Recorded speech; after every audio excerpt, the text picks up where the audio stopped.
Good evening. You're now with me and going for TVS Nightline. Here are the headlines for tonight.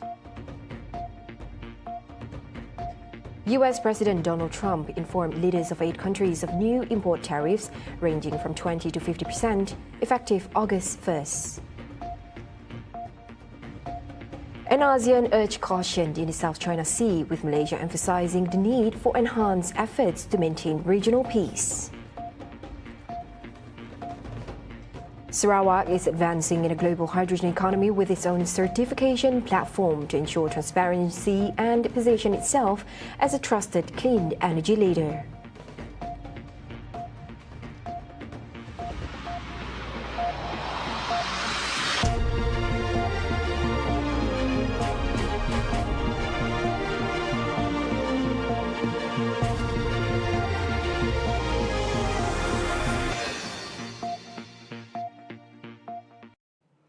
Sarawak is advancing in the global hydrogen economy, with plans to establish its own certification platform aligned with international standards.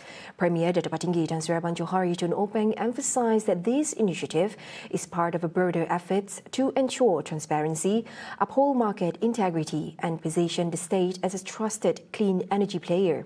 The government also launched the Sarawak Hydrogen Economy Roadmap (SHER) to make Sarawak a cost-competitive, reliable, and scalable hydrogen producer.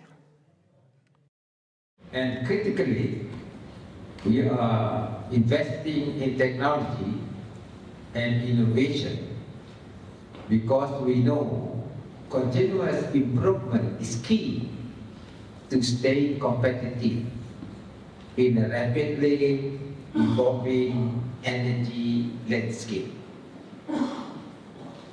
All of this is backed by strong enablers that are governance, infrastructure, financing, workforce development, and regulatory clarity. Together, they form a realistic yet transformative platform for Sarawak to emerge as a regional hydrogen leader. Abang Johari also pointed out that projects like Hibiscus and Hornbill are currently in the front-end engineering design or FEED phase, while the hydrogen fuel cell-powered autonomous rapid transit ART system is being introduced to modernize urban mobility with zero carbon emissions. The purpose-built Rembus hydrogen plant, designed to produce 5,000 kg daily, with supply clean hydrogen for the Kuching urban transportation system, that is KUTS, that will power the 38 ART trains and 555 hydrogen feeder buses. Multi-fuel stations are operational. And with the recent amendment to Sarawak Distribution Gas Ordinance, hydrogen is now fully integrated into our regulatory landscape. He said this during his keynote address titled Sarawak's Hydrogen Vision, Catalyzing Green Growth for ASEAN and Beyond at the World Hydrogen Asia 2025 in Japan on Thursday. Held in Tokyo, the World Hydrogen Asia 2025 conference gathers key players and decision-makers from across the hydrogen value chain, all working to accelerate Asia's transition to a clean hydrogen economy. In a related development, Abang Johari called for a more unified regional approach to advancing the hydrogen economy, emphasizing that collaboration is vital to ensuring a successful clean energy transition across Asia. Delivering his keynote address at the World Hydrogen Asia Conference 2025, Abang Johari stressed that the future of hydrogen economy depends heavily on cooperation among nations. We must avoid fragmented efforts and move towards harmonized policy frameworks, shared standards, and coordinated investments. Let me propose 3 practical areas of regional collaboration. First, Sarawak is developing its own hydrogen certification platform to unlock trade, reduce friction, and strengthen buyer confidence. This platform can be a stepping stone for a broader regional collaboration to potentially establish an ASEAN-level certification platform for hydrogen. To this, Abang Jari outlined 3 practical areas where regional collaboration could begin. The first involves Sarawak's development of its own hydrogen certification platform, a move he believes could lay the groundwork for a broader ASEAN-wide certification system that enables cross-border hydrogen trade. He added that such a framework would unlock new commercial opportunities while strengthening regional integration.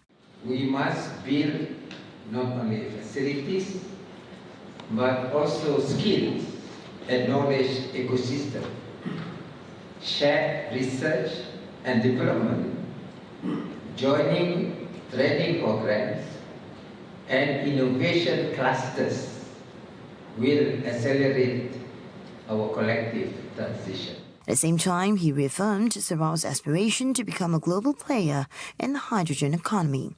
Hydrogen is not a race to win, but a journey to share.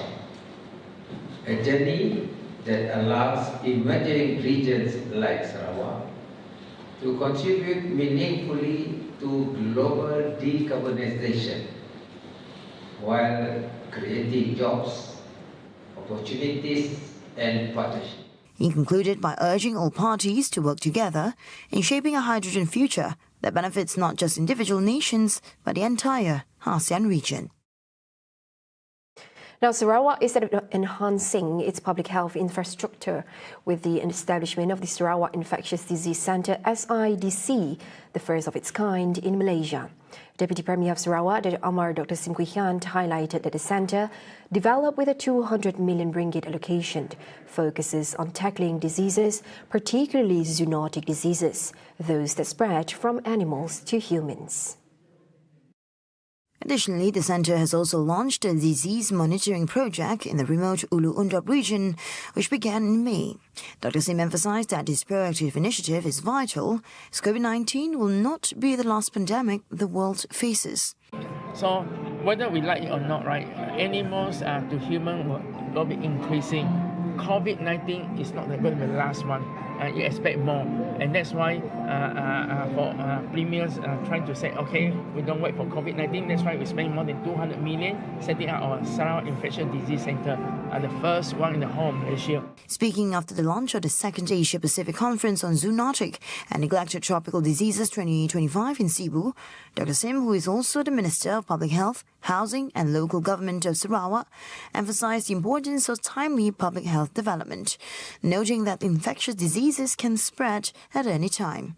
He highlighted that diseases such as HIV and COVID-19 are clear examples of zoonotic diseases that have had a significant impact on global health. Additionally, he said Sarawak is also facing challenges with diseases like malaria and dengue, including unique strains such as Plasmodium knowlesi, a type of malaria transmitted by monkeys. The Media and Communications Office of the Royal Family of Johor, RPO, has identified a fraudulent video on social media that uses AI to replicate the face and voice of the young Di-Pertuan Agong Sultan Ibrahim. In a statement posted on Sultan Ibrahim's official Facebook page today, the office confirmed the video was shared via a fake account, misusing His Majesty's voice to promote a deceptive investment scheme, claiming lucrative returns. In response, the RPO urges the public to remain vigilant and avoid being swayed by fake content, which is increasingly being exploited by fraud syndicates on social media. The office also stressed that impersonating and misusing the identity of high-profile individuals, such as the head of state, is a serious criminal offence under the law. Strict legal action will be taken against anyone found responsible. The public is encouraged to report suspicious content to prevent falling victim to digital fraud. ASEAN has urged all parties involved in the South China Sea disputes to exercise wisdom and prudence, especially in managing the geopolitical tensions that are increasingly evident among several countries. Malaysia's Foreign Minister Datuk Seri Mohamad Hassan emphasized that the growing fragility of global peace is becoming more apparent daily, urging ASEAN to intensify its efforts to preserve peace and stability in the region. We must therefore ensure that geopolitical tensions do not escalate or threaten to undermine security and global trade in the South China Sea. Mohamad also added that ASEAN welcomes the progress on the South China Sea Code of Conduct (COC) and hopes that the positive momentum will continue. We are confident that with the full commitment of all parties in the negotiations, we should be able to conclude an effective and substantive COC in the not too distant future.